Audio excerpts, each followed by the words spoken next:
उच्च गति अभ्यास खंड 2 प्रतिलेखन संख्या 23 व 24। गति 80 शब्द प्रति मिनट।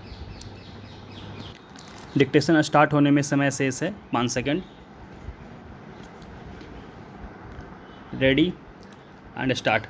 भाइयों और बहनों, आज मुझे बड़ी प्रसन्नता है कि हमारे बड़े बड़े कृषि वैज्ञानिक और कृषि विशेषज्ञ अपने अनुसंधानों के सार राष्ट्रभाषा हिंदी में प्रस्तुत करने के लिए पूरे देश से यहाँ एकत्र हुए हैं।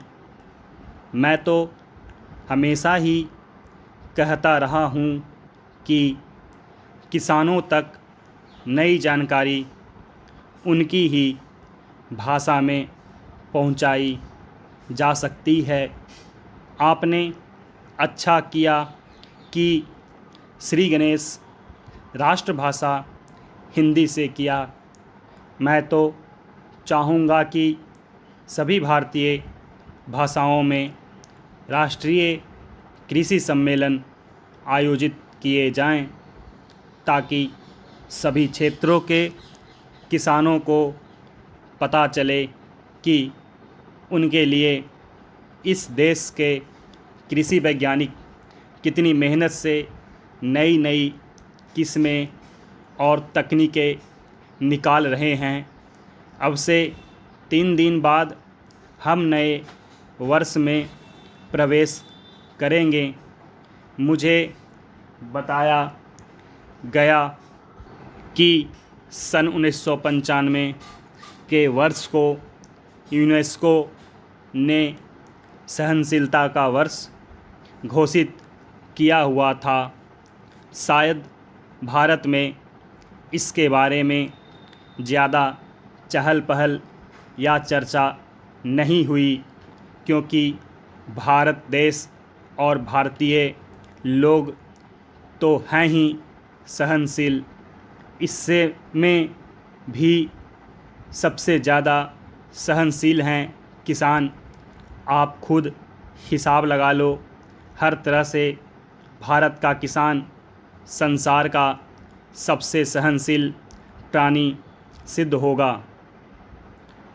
आजकल जाड़ा ज़ोरों से पड़ना शुरू हो गया है, फिर भी उत्तर भारत का किसान शीतलहर की परवाह किए बिना आधी रात को उठकर अपने गेहूं के खेत में पानी लगा रहा है, क्योंकि बिजली कुछ घंटों के लिए आती है। किसान ठंड सहकर फसल उगाएगा और फसल पकते पकते गर्मियां शुरू हो जाएंगी, तो जेठ की तपती धूप में वह खेतों में कटाई व मड़ाई का काम करेगा। यह जाड़ा पाला सहना और कड़ी गर्मी में पसीने से लथपथ होकर काम करते रहना, इतनी सहनशीलता बस किसान के बूते की ही है।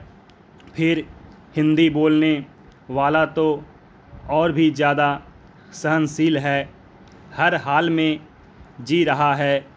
गेहूं चावल विदेशों में किस भाव बिकता है और हम उसे क्या भाव देते हैं। हर चीज़ के दाम आसमान पर पहुंच गए हैं। महंगाई इतनी बढ़ गई है, मगर किसान की मेहनत का पूरा मुआवजा देने में हम 10 बहाने बनाते हैं, और किसान है कि बर्दाश्त कर रहा है। बिजली महंगी हो गई, डीजल महंगा हो गया, संकर बीज महंगा मिलता है, रासायनिक खादें महंगी मिलती हैं, मगर दालों के भाव चढ़ गए तो चिल्लपों शुरू हो जाती है।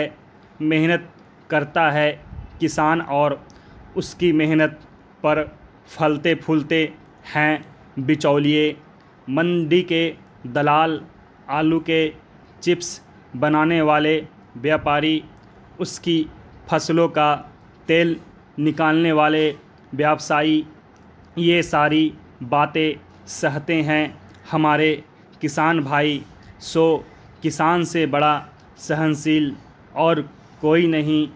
कोई आता है तो खराब किस्म का बीज बेच जाता है, तो दूसरा जिप्सम के नाम पर मिट्टी बेच जाता है। कई एक नकली कीटनाशक दवाएं बिक रही हैं, छिड़को तो कोई असर ही नहीं होता। किसान बेचारा सब कुछ सह रहा है। मैं समझता हूँ कि यहाँ जो कृषि वैज्ञानिक हिंदी में अपने शोध पत्र प्रस्तुत कर रहे हैं, वे भी बड़े सहनशील होंगे। भाइयों और बहनों, मतलब यह है कि अगर संसार को सहनशील बनाना है तो सभी लोगों को दुनिया भर में हिंदी भाषा का प्रचार और प्रसार करना चाहिए। ज़्यादातर व्यापार के लिए कच्चा माल तो किसान ही पैदा करता है, फिर किसान के लिए कृषि अनुसंधान के खर्च में दुनिया भर में कटौती क्यों की जा रही है। कटौती करनी है तो बहुत से और क्षेत्र भी हैं। अमीर देश सन 1990 में खेतीबाड़ी को आगे बढ़ाने के लिए जो सहायता दे रहे थे वह थी 12 अरब डॉलर, और 10 साल बाद 2000 में 2 अरब डॉलर की कटौती कर दी और यह 10 अरब डॉलर रह गई। तो पूरी दुनिया को खेती बाड़ी से जोड़ने की ज़रूरत है, तभी ये दुनिया आपस में लड़ना मरना बंद करेगी। मेरा बस चले तो मैं तो हिमालय की सबसे ऊंची चोटी सगरमाथा, जिसे दुनिया एवरेस्ट कहती है, पर चढ़ूं और पूरे ज़ोर से आवाज़ लगाऊं कि ऐ धरती के वासियों, बंदूकें छोड़ो और हल उठाओ, नहीं तो आप ही सोचो कि 20 साल बाद 2020 में जब दुनिया की आबादी 8 अरब हो जाएगी तो सबको खिलाने लायक खाद्यान्न कैसे उपलब्ध होगा। उस समय चीन को भी बाहर से गेहूं मंगाना पड़ेगा। सौभाग्य से भारत के बारे में तो कृषि विशेषज्ञों का यही अनुमान है कि भारत के किसान और कृषि वैज्ञानिक मिलजुल कर बढ़ी हुई आबादी का भी पेट भर पाएंगे। आज हमारे अन्न भंडार में 3.5 करोड़ टन से ज़्यादा अनाज भरा है।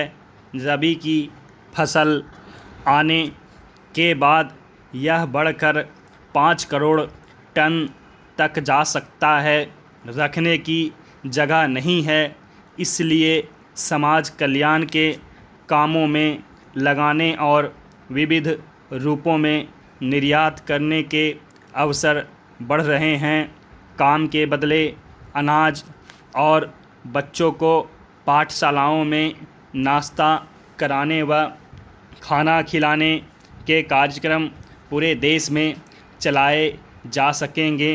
यह एक तरह से दूसरी कृषि क्रांति का ही नतीजा है कि हम 101 करोड़ से ज़्यादा आबादी को अपने खेतों में उपजाई फसल से ही खाद्यान्न उपलब्ध करा रहे हैं। खाने वाले तेल की कुछ वर्ष पहले कमी हुई थी। हमने पुरजोर कोशिश की। पिछले कुछ वर्षों में आयात तो घटकर प्रति वर्ष 300 करोड़ रुपये का हो गया। वहीं तिलहनी फसलों और उनसे उत्पन्न पदार्थों का निर्यात 8 गुना बढ़कर 2500 करोड़ रुपये से भी ऊपर हो गया। यह सब फल है किसानों, वैज्ञानिकों एवं प्रसार कार्यकर्ताओं के अथक प्रयास का। इस प्रगति में आज कृषि वैज्ञानिकों का योगदान किसी से छुपा नहीं है। इसे सारी दुनिया मानती है। जहाँ भी भूख है वहाँ लोग भारत की मिसाल देते हैं कि देखो, इस महान देश ने भूख की चुनौती का किस तरह डटकर सामना किया। आज जब निर्यात के अवसर खुले हैं, विश्व का परिवेश बदल रहा है, सारी दुनिया के बाज़ार खुल गए हैं। सौभाग्य से दुनिया में शाकाहार भी बढ़ रहा है। इस समय हमारे विविध व्यंजनों को विश्व बाज़ार में प्रचलित करने के बड़े मौके हैं। स्टॉप।